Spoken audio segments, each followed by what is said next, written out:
I spend a lot of time in the LGBT community, and I hear lots of my queer siblings tell me that even if there is such a thing as progressive, inclusive Christianity, they wouldn't go back to church because the damage that Christian institutional religion has done is too great. And I completely understand and generally agree. For me, I've never been able to shake my enduring faith in Jesus, and I'm also kind of stubborn. And I hear people in the church saying I can't belong simply because of how God made me to be, and that makes me want to belong all the more. I believe that Jesus welcomes those who are marginalized, those who are cast out by those in power and with privilege, into his table, especially.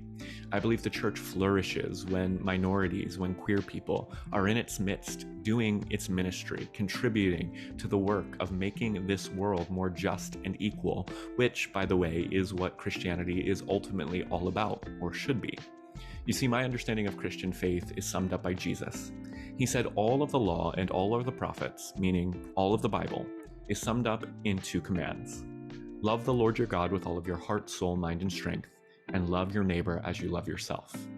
If you live those 2 commands out, loving God and loving others, you're a Christian, you're a follower of Christ, and no one has the authority or the power to tell you otherwise.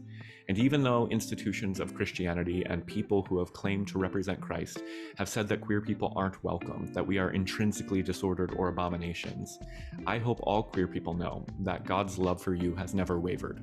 And whether or not you ever feel like you want to step back into a church is irrelevant. You are beloved. And as long as you live a life of love, I believe you're living in alignment with the way of Jesus. Don't let anyone tell you otherwise.